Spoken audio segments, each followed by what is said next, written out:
And hindi po pwede yung hindi ko alam, Your Honor. Bumenta na po yan eh. Wala na po yan talaga. Sabi nyo, dumaan kayo sa dagat, papuntang Sabah. Pero marami actually nagdududa dyan kasi masyado daw magalaw yung dagat ngayong panahon ng habagat. Kung sumakay ka ulit ng small boat, hindi ka pa rin nagtatanong.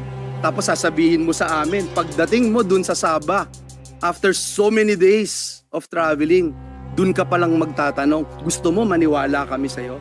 Pangalawa, 2019, Madam Chair, natatandaan niya yung Filipino food na kinain nila bago magkaroon ng pandemya. Natatandaan niya lahat. Eh Sheila, may amnesia ka ba?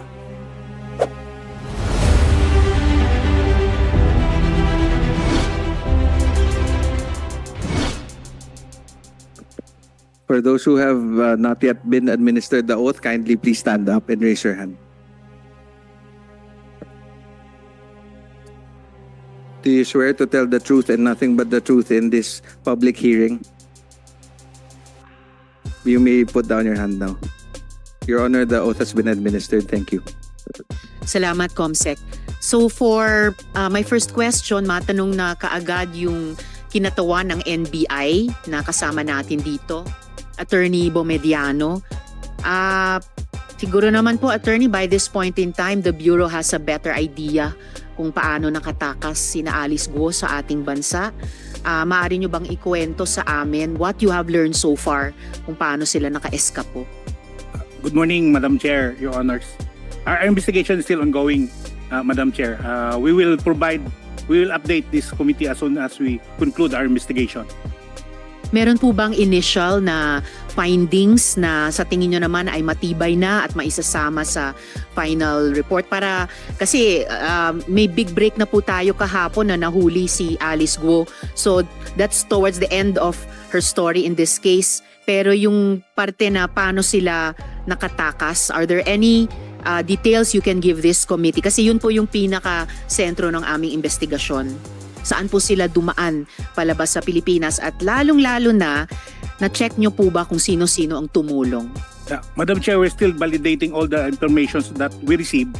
As soon as we finish this validation, Madam Chair, we will update this committee. When will you finish po that validation? The soonest, Madam Chair. Could you please, actually po, dahil sa break kahapon na nahuli na si Alice Guo, I think namumuo sa komite namin na papunta na kami sa pagsara ng aming investigasyon. And so by that time, dahil in aid of legislation yung mga investigasyon namin, again, we will be expecting law enforcement to step up. So siguro naman, kayo mismo, meron kayong timetable, kailan nyo mako-conclude yung investigation ninyo. Can you please give us an indicative timetable para naman ma-inform din yung aming committee report?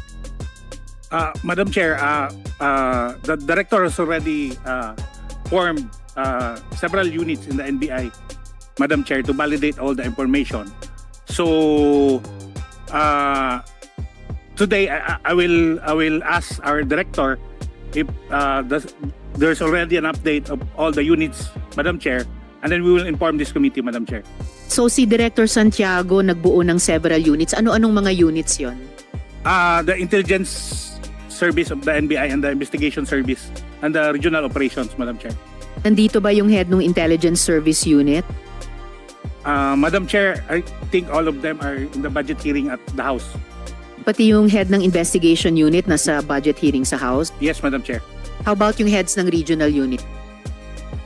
They're in the budget hearing, Madam Chair. Paki-share na lang po kay Director Santiago na hindi lang yung House ang nagre-review ng budget, pati po ang Senate, and we go evidence-based po ang aming legislation, pati budget making namin. So ito po yung sigurong isang urgent issue ngayon na hinaharap hindi lamang ng Senado at ng House pero ng NBI mismo at ng buong department. And pwede kayang, dahil yung budget hearing naman doon ay ngayong araw lamang or kung di man ngayong umaga lamang, within the day, pwede nyo bang bigyan kami ng ano yung napagkasunduan nyo ng clear findings kung paano naka-eskapo sina Alice Guo, saan silang banda ng Pilipinas nag-exit, at sino-sino yung mga tumulong sa kanya. Can you let the committee know before 5 p.m. today? Yes, Madam Chair. We will inform this committee. All right, please, so that I can inform the members of the committee. So we will be following the strict order of questioning, but I'll allow one follow-up question if it's related to this topic. Just to Senator Joel. clarify, Madam Chair, this is not actually a question, it's more of clarification and follow-up. Because as members of the Senate, Madam Chair, it's not nice to get an answer na as soon as possible or soon or later. Parang pag tinanong kaya natin yung PAOK TF, nasaan na kayo? Anong oras kayo darating? On the way. O sabihin, nasa EDSA. Lawak nung EDSA eh. Ang ano lang, Madam Chair, and again, I wanted to not just clarify but follow up and perhaps be updated of the request of this representation, because last hearing, Madam Chair, if you recall, we went around all the corners of this country listening to all resource persons. Ito yung idea nila. Ito yung hypothesis nila. Paano nakatakas, paano nakawala. And then we asked, Madam Chair, how they develop their hypothesis, how they develop their ideas, their position on how to verify information, etc. Paano nila na-develop? Because this is legislation this is in aid of legislation. So we wanted to find out, one, did anyone among all the agencies we asked questions last hearing submitted their the request of this representation, Madam Chair? Because this will also help our committee, our proceedings here in the Senate, para alam din ho natin kung bakit ganyan katagal. Because really, this is unacceptable. Even initial findings, even tayo nga, Madam Chair, dito sa Senate, alam natin lahat ng mga senador, something happens in this country, or anyone, even outside this country, meron kagad tayo na initial thoughts. Ano ba yung, natin as legislator, what do we do about it? Ano yung gusto nating magawa, ano yung gusto nating malamang mga information. Ganon din po dapat sila, ready na dapat ito, Madam Chair. So, again, I'm just following up, Madam Chair, because this representation asked for it last hearing and I didn't get anything as of now, Madam Chair. Thank you. Salamat, Sen Joel. And the Chair confirms yung sinabi ng good Senator. We are checking now with the COMSEC kung merong kahit isa o ilan sa mga ahensya na tinanungan ko last time, anong teorya nyo, no? Anong hypothesis ninyo, to use the word of Sen Joel, na kung paano nakatakas sina Alice Guo. And I expect that the COMSEC will tell us na may sinubmit na, hindi yung left hanging lamang from then until today. Sinabi noon nung PNP, nalaman nila noong August 14, the very next day, August 15, sinabi sa BI, sinabi ng BI at ng lahat pa ng mga ahensya, nalaman na lang nila August 19. Medyo nakakapagtaka din bakit sabay-sabay lamang nalaman. We will ask further about that. And just for the record, Attorney Bomediano, hindi ko mabasang klaro yung nameplate nyo. Kayo po yung head ng aling division? The Organized and Transnational Crime Division, Madam Chair. Okay, Organized and Transnational Crime Division. Exactly the division na dapat on top of this investigation sa mga krimen ni na Alice Guo. So, I expect that the COMSEC will tell the chair, may kahit sino sa inyo nag-submit na.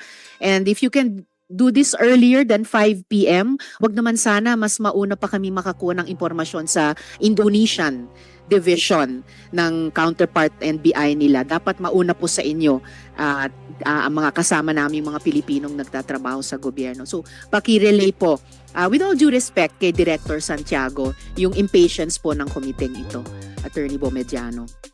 Yes, Madam Chair. Salamat, Attorney. COMSEC, you can, thank you, Sen Joel. COMSEC, you can update me anytime.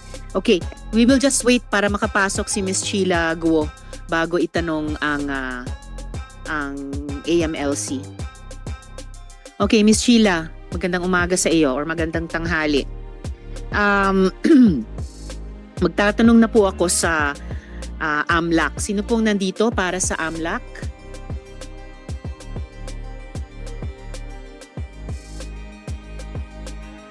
Yes, sir. Please approach the mic. Namumukhaan ko po kayo. Nakapag-oath kayo last hearing. Ano po? Yes, sir. What's your name again, sir? Yes, Attorney Arpon. So, please take your seat and then lalagyan na lang po kayo ng nameplate ulit. So, Attorney, last Friday, kayo po, the Anti-Money Laundering Council, the NBI, and the PAOK, jointly filed several counts of money laundering. No? Pilipino ko na rin para ganap ding mapakinggan ni Miss Sheila yung sagot nyo. This is importante itong tanong at yung sagot ng AMLAC sa inyo rin, Miss Sheila.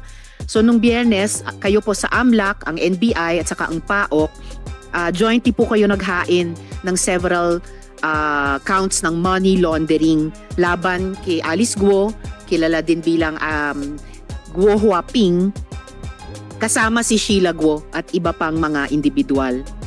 Ano po yung pwedeng parusa kay Sheila Guo sa mga kasong ito? Magandang umaga po, Your Honor. Well, under the Anti-Money Laundering Act, the Commission of Money Laundering carries with it the penalty of imprisonment. Ganong katagal po yun?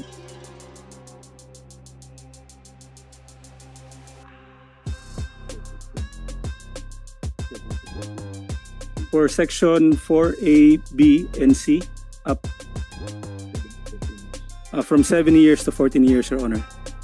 From 7 to 14 years per count. That's correct. Ilang counts ang finailaban kina Miss Sheila at yung iba pa? There are 87 counts, Your Honor. 87 counts. So kahit yung lower end na 7 taon, kasi ang kapag na-convict po kayo, Miss Sheila, kasama si Guo Huaping at yung mga 28 pang ibang tao, 7 to 14 years ang parusa ng pagkabilanggo. Per count, may 87 counts po na nakahain. So kahit kunin natin yung 7 years minimum times 87, medyo matagal-tagal po iyon. Ano ba yon? 560 years? Tama po ba, Attorney Arpon? More or less, thereabout. So, medyo lampas na po sa isang lifetime, kahit dun sa minimum 7 years, kahit sa isang count lamang. Pag-isipan nyo sanang mabuti iyon, Miss Sheila, yung narinig nyong sagot ng AMLAC sa atin. Salamat, Attorney Arpon. Miss Sheila, follow up ko na ang mga tanong po sa inyo. So, Miss Sheila, sa kwento nyo, nung unang hearing na humarap kayo sa komite namin, ang pinapalabas nyo, wala kayong alam sa lahat ng nangyayari sa paligid. Nagpapadala ka lang sa utos ng iba. Nagpapadala lang sa utos ni Alice or nagpapadala lang sa utos ni Cassandra. Hindi ako naniniwala na absolutely wala kang alam sa lahat ng iyon. Kahit papaano, alam nyong mali yung pagpresenta nyo bilang Pilipino na pinanganak dito. Kahit papaano, alam nyo na mali ang ginagawa ni Alice. Mali ang pagtakas nyo palabas ng bansa. And hindi po pwede yung hindi ko alam, Your Honor. Bumenta na po yan eh. Wala na po yan talaga. Sabi nyo, dumaan kayo sa dagat, papuntang Sabah. Pero marami actually nagdududa dyan kasi masyado daw magalaw yung dagat ngayong panahon ng habagat. Masyadong malakas yung alon sa dagat mula rito hanggang Sabah kung totoo na dun kayo unang pumunta at may duda ako dyan. At ngayon, naaresto na nga si Alice and sa totoo lang, Miss Sheila, pwede kanyang ilaglag. So isipin nyo rin po yun. Handa ka na bang magsabi ng totoo sa amin, Miss Sheila?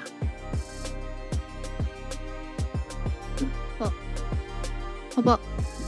Handa kang magsabi ng totoo. Okay, dahil oo ang sagot mo, sagutin nyo ang aming mga tanong na panay totoo lang. Walang pagsisinungaling. So sa totoo lang, ang dami ng butas ng original na kwento mo sa amin. Dumating sa farm sa Bamban, tapos pagkatapos ng dinner, nagbiyahe sa van ng may 4 na oras hanggang hating gabi. Tapos sumakay ng small white boat ng 5 oras. Tapos lumipat ng big boat at nagbiyahe ng 4 hanggang 5 o 3 hanggang 5 araw. Tapos napadpad sa Siemben na. Sa English ay Semporna.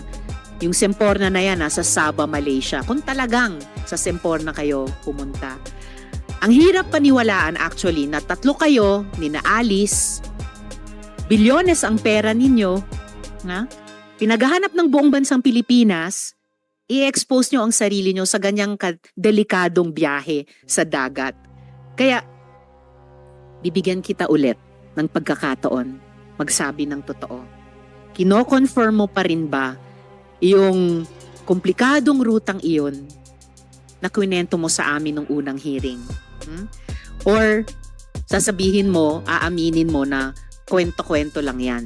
At sasabihin mo ba sa amin ano yung totoong paraan na lumabas kayo sa bansa? At huwag niyong kalimutan, Miss Sheila, itatanong na rin namin ito kay Alice sa Lunes. Opo.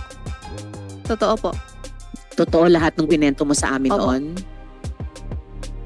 Sabihin mo na dito sa amin dahil pwede ka talaga mahuli kung nagsisinungaling ka pa rin. Anong sinakyan niyo nung bumaba kayo mula sa van? Ano po? Galing sa Bamban, sumakay kayo ng van ng ilang oras hanggang hating gabi pagkatapos ng hapunan. Pagbaba nyo sa van, saan kayo sumakay? Sa isang pier. Sa isang? Isang pier ata. Matidim kasi, gabi na po. Sa isang pier. Saang pier kayo sumakay? At hindi ako maniniwala na hindi nyo maalala yung basic details nito. Hindi ko talaga alam yung lugar. Saang pier yan? Sa Jumalig ba yan? Sa Quezon? Sa Batangas ba? Sa Zambales tulad ng tinatanong ni Sen. JV? Sa Palawan? Saan? Ang alam ko kasi papuntang dumaan kami sa Manitawag ng toll gate papunta Skyway. Dumaan kayo saan? Sa toll gate na Manitawag. Balintawak? Pagpuntang Skyway. Papuntang Skyway. Tapos? Diretso na yun. Hindi ko alam kung saan na yun. Yung So, lugar na yan. Southbound? Siguro, Mula hindi ko Tarlac, sure. dumaan Hindi kayo ko sa sure. Bulacan. So, pa-south. So, papuntang Batangas, Southern Luzon. Hindi ko alam kung saan o saan. Basta alam ko, akit Skyway. So, pero malamang, kung galing ng Tarlac, dumaan ng Bulacan, pababa. Hindi naman magto-trouble bumaba ng Bulacan, U-turn, pa-norte na naman. So, pa-south kayo. Hindi ko alam. Hindi, alam na namin yon. Yung buong fishing, yung malaking fishing boat, sabi mo 4 na araw ang biyahe nyo doon. Na mahirap paniwalaan sa panahong maalon ngayon. Tapos yung baba nyo, sabi mo, sa Chinese ay Siemben na. Do you still swear that under oath, Miss Sheila? Ano po? Nanunumpa ka pa rin ba na pagkatapos ng ilang araw ng biyahe sa dagat na sinasabi mo, sa Siemben na kayo bumaba? Pagdating, bago sa Siemben na, may isunto sa amin yung isang small na maliit ng ng pool.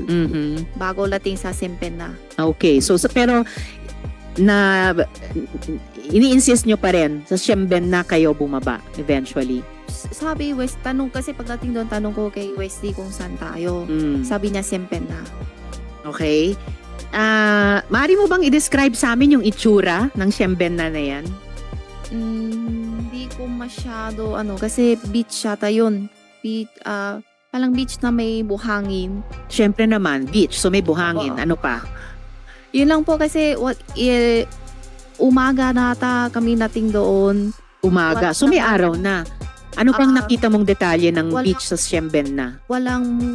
May tao pero hindi ka May kaunting... Palang turista ata yung tao na yun.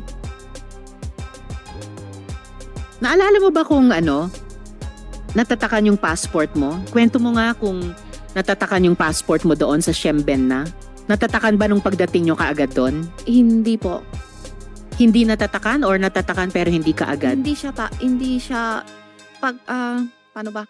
Hindi siya natatakan. Hindi siya natatakan. Okay. Diretso kami sa Malaysia ba yan Siemben na? Yung? Hindi ko pa alam eh. Ay, nako. Kasi Malaysia pagdating, talaga yon. Pero eto, Miss Sheila, so sinabi mo hindi natatakan yung passport mo. Hindi mo naalala yung pinakita ko nung nakaraang hearing. Ito yung passport mo. May tatak o tatak kuno. hindi Diyan ko sa alam Sabah. Hindi ko alam po kasi saan galing kasi ang alam ko yung babae ang bahala dyan. Yung babaeng bahala dyan. Pero ito, pinapakita ko sa inyo. Opo. Pinakita na namin ito nung nakaraang hearing. May tatak yung passport mo, entered Sabah. Alam ko. So may tatak. Opo. Ang problema, hindi nagmamatch ang stamp sa totoong dapat na stamp kung Sabah talaga ang baba ninyo. According to these stamps, July 18 or basa ng iba July 19 kayo pumasok sa Malaysia, pero via Kuala Lumpur. Kasi yung ganyang klaseng stamp daw ay itatatak lang sa passport kung galing ng KL. Ha? At July 19 ka lang pumasok sa Sabah. Ayon sa stamp na yan. Sa makatuwid, nauna ka dapat sa Kuala Lumpur kaysa sa Sabah. Pero ang kwento mo noon hanggang ngayon, mula Pilipinas, galing sa Sabah. Dumaan muna ba kayo sa Kuala Lumpur bago sa Sabah? Kuala Lumpur po. Miss Sheila naman. Malaysia din. Oh, Malaysia. Kasi pagdating kami sa Sempen na, may ano pa, biyahe pa kami. Biyahe kami, tapos dalating sa isang lugar, Malaysia na yan. Nakainan alaw kasi kami doon. Bago tayo dun sa mga pinuntahan nyo pagkatapos ng Sabah, kung talagang pumunta kayo sa Sabah, kasi pati dyan sa stamp na yan may duda eh. Sheila, sasabihin ko sa inyo yung napag-alaman namin galing sa mga kaibigan naming napagtanungan sa Sabah mismo kung saan kuno stinamp itong stamp sa passport nyo. Sila ay galing sa Democratic Action Party, sister party ng Akbayan Party sa Malaysia, at wala silang dahilan magsinungaling tulad ng duda namin sa sinasabi mo. Ayon sa kanila, wala kayong legal entry sa Sabah. Pati yung stamp sa passport na nag-i-indicate na dumating kayo sa Sabah, fake daw yung stamp na yan. Kinumpara nila sa totoong stamp na dapat tinatatak sa Sabah. Pero ang nakukumpirma nila, ito credible information na ng aming komite, subcommittee, dumating kayo sa Kuala Lumpur noong July 18. Kaya ang gusto kong malaman, paano kayo nakapasok, Sheila, sa Siemben na, kung totoo ito, at paano naman kayo dumating sa Kuala Lumpur? Yung tatag lang yung passport na hindi ko alam. Basta, pagdating kami sa Siemben na, may biyahe kami sa isang lugar. Bago yun. Bago yun, Miss Sheila. Bago yung pagkatapos ng Siemben na. Wala. Bago ng Siemben na. Kung ayaw mo talagang sabihin na dumaan kayo sa Kuala Lumpur. Wala po. Dumaan ba kayo sa Bali, Indonesia, bago itong Siemben na? Bago Yun na itong hindi ko Sabah? po alam. Basta yun na yung biyahe ko. Hindi mo rin alam kung dumaan kayo ng Bali, Indonesia. Wala. Hindi kami Wala. O, ganito. Kasi panay kwentong barko ang pinag-uusapan natin. Sumakay ba kayo ng eroplano? Hindi po. Ever? Sa buong biyahe ninyo? Hindi po. Mula Pilipinas hanggang Malaysia, hanggang Wala Singapore, hanggang Indonesia. Singapore ang mayroong eroplano. Malaysia to Singapore. Malaysia to Singapore. O, buti na lang inamin mo na nag-eroplano kayo mula Malaysia, Singapore. Dahil imposible talagang hindi kayo sumakay ng eroplano. Opo. Kasi ang stamp ng passport mo, entry stamp to Kuala Lumpur via Kuala Lumpur International Airport. Naalala mo bang dumaan kayo sa isang Malaysian airport bago sa Sabah? Meron. Malaysian airport. Bago Siemben na. Wala po eh. Wala rin. Oo. Pero itong verified information namin mula sa isang official na grupo sa Malaysia na yung tatak na entry stamp sa Kuala Lumpur galing sa Denpasar, Bali. Naalala mo, dumaan kayo sa airport sa Bali papuntang Kuala Lumpur International Airport? Wala po. Hindi rin. Ako, Miss Sheila, yung situational awareness nyo, dapat talasan ninyo para makapagsabi kayo ng kompleto at totoo sa amin. Okay, kasi po, ano? Siyempre na to isang Malaysia, hindi ko alam kung yung Sabah na sabi nyo o ano. Yung siyempre na mismo ay Sabah. Sabah? Di, pagdating yan sa Sabah na yan, may sakay kami aeroplano pupunta sa Malaysia, yung Kalumpo na sabi nyo. Yun ba yun? Kuala Lumpur. Yung palang Metro Manila sa Pilipinas. Baliktad. Ang Tapos, alam nung makatapos. credible sources namin, nag-Kuala Lumpur muna kayo bago itong Siempen na o Sabah. Hindi po. Okay. So from Kuala Lumpur, paano kayo pumuntang Singapore? Plano po. Aeroplano yon. So nag-airplane kayo ulit. In total, sa biyahe nyo mula Pilipinas hanggang nung nahuli kayo ni Cassandra Leong sa Indonesia, ilang beses kayo sumakay ng aeroplano? Sabado. Dalawa? Dalawa. Sabah hanggang Singapore Hindi. or Malaysia hanggang Singapore. Sabah, Malaysia at Singapore 2 beses po. So Sabah papunta sa ibang lugar sa Malaysia, tapos Tapos Singapore, tapos Malaysia to Singapore. 2 beses po. 2 beses nag-aeroplano. Kasama nyo pa ba si Alice papuntang Singapore mula sa Kuala Lumpur? Opo. Kasama nyo pa. So, eto pa isang gumugulo sa isip ko, Miss Sheila, ha? Ayon sa mga contacts namin sa Malaysia, kayo at si Wesley ay umalis sa Kuala Lumpur noong July 21, 2024. Bali malinaw na July 18 to July 21, nandun kayo sa Malaysia. Legally, gamit itong Philippine passport nyo. Pero si Alice ay dumating sa Kuala Lumpur, or at least dumating yung passport ni Alice sa Kuala Lumpur, pero wala siyang exit record. Di tulad nyo, alam namin kung paano umalis ng Malaysia papuntang Singapore. So, alam din namin na si Alice ginamit ang Philippine passport niya sa Batam, Indonesia, kung saan kayo nahuli ni Cassandra. Alam din namin na hindi nire-renew ni Alice o ni Go Huaping yung kanyang Chinese passport. So, ang tanong din namin, na hindi ko itatanong sa iyo, pero baka itanong ko rin sa iyo, paano wala siyang record sa Malaysia? Alam mo ba? Hindi po. Kasi sama naman kami. Next question. Sabi nyo, pabalik kayo sana sa Singapore from Batam. Kaya lang nahuli na kayo sa Batam. Opo. So bago Batam, Indonesia, nasa Singapore na kayo. Nasa Singapore na kayo, ba't pa kayo nag-Indonesia? Kasi sabi ni Wesley, Mm. gusto daw siya pasyal sa iba lugar. Hindi Yun, pa ba kaya- sapat yung pasyal sa napunta na siya Singapore? sa Indonesia. Oh, sabi ni Sen Joel last time, ang gustong Other- pagpasyalan ni Wesley ay sa Singapore. Sinabi last Okay, Sa- one related sa- question from Sen Joel. I just wanted to put on record, Madam Chair, I don't even need to ask questions because I will wait for my turn. It's just that last hearing, Madam Chair, Miss Sheila Go made mention about it. I distinctly remember it. I'm sure the committee secretariat would bail me out. Ang sabi mo, Sheila, ang sabi ni Wesley, bored siya doon sa pinanggalingan niyo, kaya kayo nagpuntang Singapore. Yun ang sinabi mo last. Ms. Sheila, wag Next niyong na po. interruptin ang senador, no? And Sorry wait po, to be sorry po. acknowledged. Pwede mong sabihin ngayon na maaari kang nagkamali. Pero ang narinig namin lahat, kaya ka pupunta ng Singapore dahil bored si Ay, Wesley. sorry po, baka mali lang ako ninig talaga kasi So ano yung sa totoo? Indonesia kasi ang naalam ko yung tanong So niyo po. Sheila, again, na-bored sa Singapore, pumunta ng Indonesia. Kahit medyo naguguluhan kami doon. Hindi kasi Sa nakailan, Singapore ka na eh. so po, Tapos gusto mong pumunta sa Indonesia. kasi nakailan days na po kami sa Singapore. Okay, kaya na-bored. Oh, hindi. Meron din po.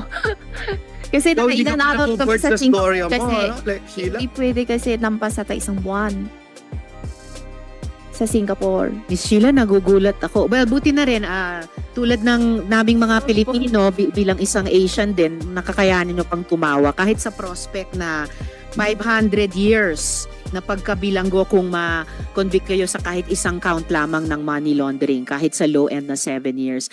Sana seryosohin nyo po itong hearing na ito dahil hindi lang ang Senado, hindi lang ang House, Opo. nag-e-effort mag-imbestiga, Opo. pati yung mga executive at constitutional body, sobrang interesado sa mga kaso ninyo. At dapat Opo. sa maikling panahon na lamang ng aming investigasyon at yung maikling panahon na lamang posible ng executive at ng constitutional bodies ng Pilipinas, pag-isipan yung mabuti, humingi kayo ng payo sa abogado nyo, pag-isipan yung mabuti, mag-cooperate seriously sa investigasyong ito.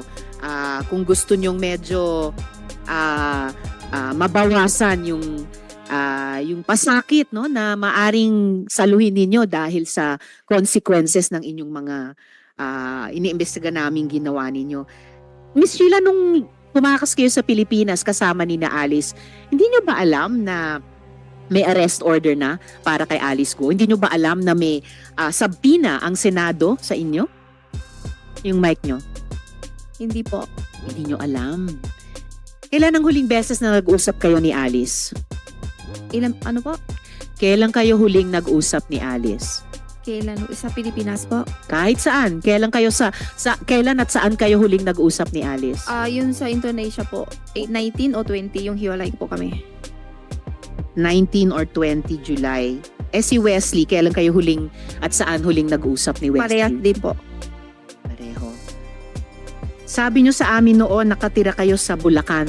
Apo. Kailan kayo dumating dun sa Bamban? July first week, yung last. First week, July. Nung sinabi ni Alice na aalis kayo, di ba kayo nagtanong saan kayo pupunta at sinong kasama nyo? Hindi po. Sabi na 3 daw lang po kami. Sinong 3? Ako, Wesley, tsaka si Alice po. Okay. Hindi mo ba naisip na may connection yung pag-alis ninyo dun sa paghanap sa inyo ng mga otoridad? Sabi nyo nga sa amin nung unang hearing, ikaw ay maraming travels. Ikaw ang laging travel companion ni Alice kapag nalulungkot siya or basta gusto niyang bumiyahe. Siguro alam nyo naman na di karaniwang proseso yung dinadaanan nyo paglipat-lipat sa iba't ibang bansa. Hindi yon basta labas-masok lang. No? Alam nyo mali o iba sa ginagawa ninyo. Hindi po. Hindi ka ba nagtataka na parang basta labas-masok na lang kayo sa iba't ibang mga bansa? Una, ganun kadali lang kayo nakaalis sa Pilipinas kahit pinaghahanap kayo ng otoridad. Tapos, papasok kayo sa ibang bansa, lalabas sa ibang bansa, ang dali-dali lang. Hindi ka ba nagtaka? I'm sure, yung mga dating biyahe nyo, dumaan kayo sa tamang proseso. O kahit ba sa mga dating biyahe, labas-masok lang sa parang ordinaryong pinto ng bahay. Hindi po, kasi tama, labas po.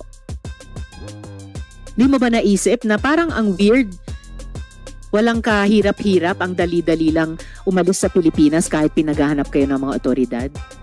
Hindi ko po alam, inahalap po eh. Okay, ngayon, humihingi kami ng dagdag na impormasyon sa iyo, Sheila. Po. Sino-sino ang mga tumulong sa inyo makarating mula dito sa Pilipinas hanggang sa Batam, Indonesia? Sa totoo lang At po. meron ba kayong naalalang police escort? Or kung hindi police, mukhang escort or nakabihis police? Kung hindi man nakabihis police, mukhang bodyguard o escort? O di kaya mukhang militar? Sa totoo lang po, hindi ko po alam. Wala ba kayong napansing kasama ninyo mula dito sa Pilipinas hanggang Indonesia kung saan kayo nahuli ni Cassandra na may ibang kasuotan na mukhang uniforme or mukhang security, mukhang bodyguard na nag-escort sa inyo? Wala po. Nakarating ka na ba sa Sual, Pangasinan? Hindi pa po. Hindi pa. Pero sabi mo nung nakarang hearing, alam mo na hindi Pangasinan yung isang pinuntahan nyo.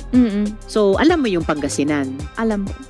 Saan ka na nakarating sa Pangasinan? Hindi ko alam kung sa Dagupan nata o Dagupan. parang Lagupan ng ano niya. May iba pa bang bayan ng Pangasinan kayo napuntahan na? Lagupan ng po ata. Ilang bayan sa Pangasinan ang napuntahan nyo na? Yun lang ang punta. Tsaka yung farm namin doon, hindi ko alam anong lugar. Saan yung farm nyo sa Pangasinan? Hindi ko alam anong lugar. Basta alam ko lang Pangasinan. Sa Sual ba yung farm nyo sa Pangasinan? Parang hindi po ito pangalan. Hindi. Baka malaman natin in the next, may 2 slides akong ipapakita. Sheila, anong alam nyo sa Alicel Aqua Farm? Wala po. Okay. May ipapakita ako. DTI record ng Alicel Aqua Farm. Ikaw ang nakaregister dito na owner. Sheila, paalala, under oath pa rin kayo. Ha? Sa iyo ba itong Alicel Aqua Farm? Hindi ko po alam. Miss Sheila, ito po ay dokumento ng Department of Trade and Industry certifying na ang Alicel Aqua Farm sa Barangay Baciden sa Sual, Pangasinan ay nakaregister Ha? Nakaregister sa inyo, issued sa inyo ang certificate, Sheila Leal Guo. Nakikita ko yung paan nyo, medyo ninenervyos kayo. Magre-relax po kayo kung magsabi kayo ng totoo sa amin. May alam ba kayo dito sa Alicel Aqua Po Farm? talaga alam po. Paano hindi nyo alam to pero kayong nakarehistro dito sa in-issue ng DTI na Certificate of Business Name Registration? Baka ginamit ng ang pangalan ko po. Ginamit ang pangalan mo? Naku po, posible bang lumalabas talaga dito sa dokumentong ito? Pamilyar kayo sa Pangasinan kasi may business kayo dito ayon sa DTI mismo. O kaya ginamit yung pangalan ko na pang business lang po. Na hindi ko alam. So, alam nyo itong business na ito? Itong Alicel Aqua Farm? Hindi ko po alam. Pero alam nyo na ginamit yung pangalan nyo sa business na ito? Siguro. Siguro. Siguro or alam nyo na ginamit ang pangalan nyo sa business na ito? Siguro kasi hindi ko... Siguro. Ay, nako. Kilala nyo ba si Mayor Dong Kalugay? Si Mayor Dong kilala po. Kilala nyo. Paano nyo siya nakilala? Kinain kami sa isang restaurant. Nagkita kayo sa isang restaurant. Kailan yon? Hindi ko matandaan kasi ilang taon na po eh. Ilang taon na? Ilang taon na mula nung nagkita kayo sa restaurant? Before pandemic ata. Before pandemic. So bandang 2019. Siguro. Mga 5 years ago. Siguro po. Anong okasyon bakit kayo nagkita sa restaurant nung bandang 2019? Sumama lang ako kay Alice po. Sumama kay Alice. So, si Alice ang may kilala kay Mayor Kalugay. Opo. Then, pinakilala kayo ni Alice kay Mayor Kalugay. Opo. Okay. Anong okasyon nun? Ano po? Anong okasyon kung bakit kayo sinama ni Alice sa restaurant at pinakilala kay Mayor Kalugay? Ano po? Sumusunod lang ako. Parang malalim talaga yung links nyo sa Suwal. Sumasama lang ako sa Sumasama. May isa pa akong ipapakitang dokumento. May ganitong ID kayo. Pwede nyo bang ipaliwanag to? Hindi lang DTI Certificate of Business Name na nakarehistro sa inyo.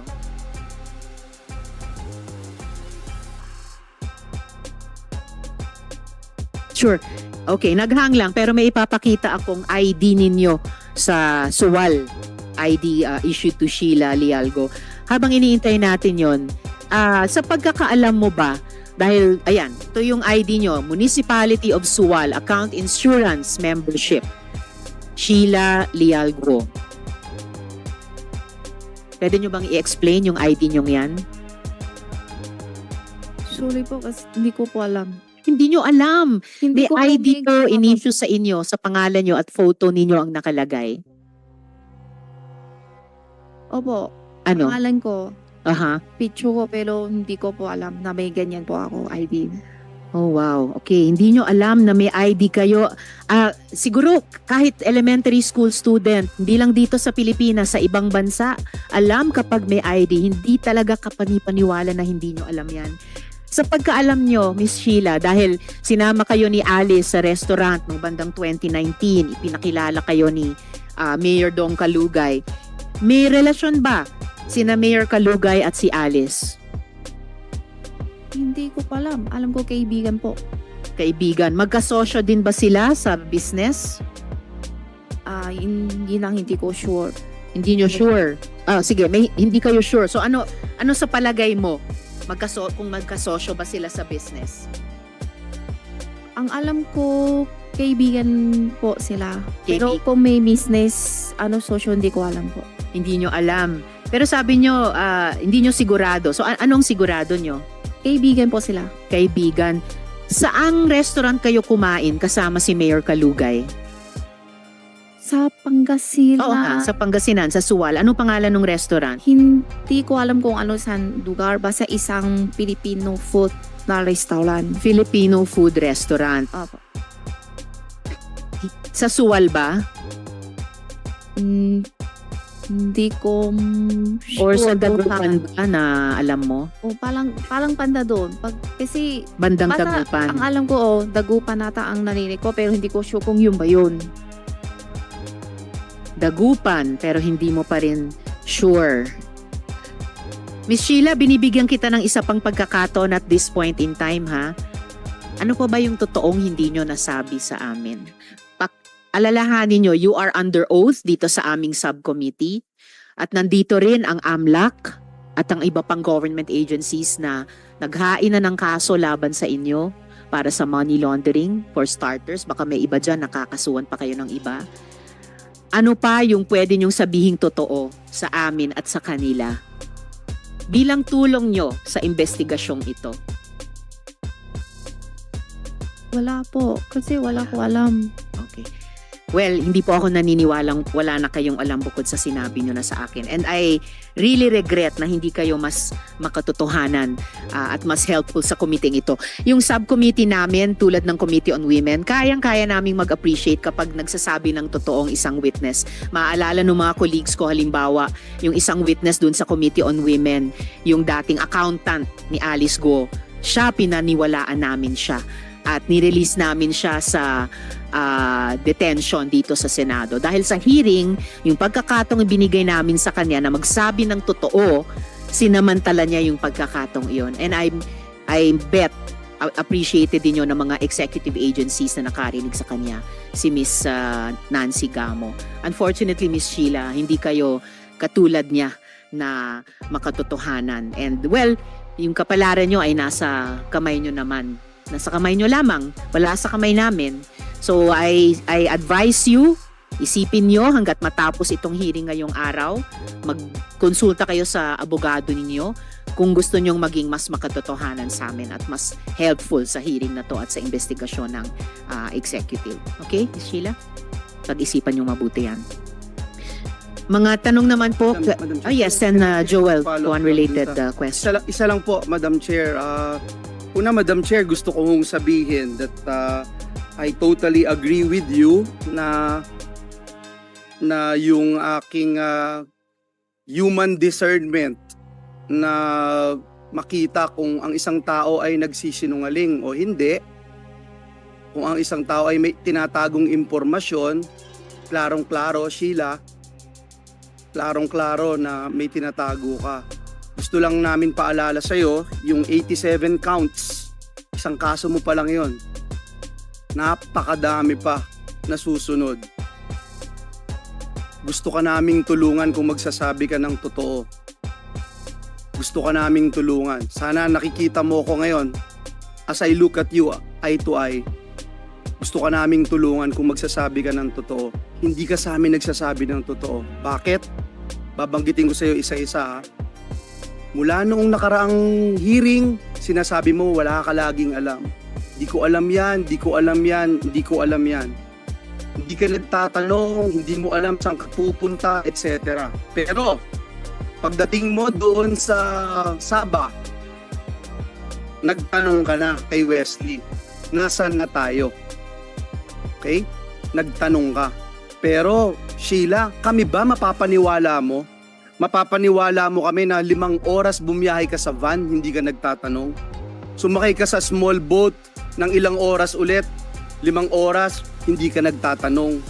Dun sa big boat na ilang araw kang nandun, hindi ka pa rin nagtatanong. Sumakay ka ulit ng small boat, hindi ka pa rin nagtatanong. Tapos sasabihin mo sa amin, pagdating mo dun sa Sabah, after so many days of traveling, dun ka palang magtatanong. Gusto mo maniwala kami sa'yo? Pangalawa, binanggit mo kanina doon sa Pangasinan, farm namin. Exact words mo, farm namin, Madam Chair. Yun ang sinabi mo, farm namin. Pero wala kang masabi kung anong farm. Yung pinakita sa'yo ni Madam Chair, sasabihin mo, wala ka lang alam. Bakit? Kasi yun ang most convenient na pwede mong sabihin, wala akong alam. Pero Sheila, 2019, Madam Chair, natatandaan niya yung Filipino food na kinain nila bago magkaroon ng pandemya. Natatandaan niya lahat. Eh Sheila, may amnesia ka ba? Madam Chair, hindi ako naniniwala, Sheila, hindi mo kami po pwedeng bulahin na sasabihin mo wala ka talagang alam lahat. At lagi mo sasabihin si Alice ang nagdidesisyon sa'yo. Uulitin ko yung sinabi ni Madam Chair na kung pinapayagan mong gamitin ang iyong pangalan, kung sasabihin mo hindi mo alam pero involved ka sa mga criminal activities, madidiing kang husto. Ngayon, nasasabi mo, kilala mo si Mayor Kalugay. Pero noong last time na sinabi namin, meron ka bang kakilala mga politiko na tingin mo pwedeng tumulong sa inyo? Wala ang sagot mo, hindi mo alam. Pero ngayon may binanggit kang mayor. So isa lang ang itatanong ko, Sheila. Isa lang. Sino pa yung mga tumulong sa iyo na nasa gobyerno?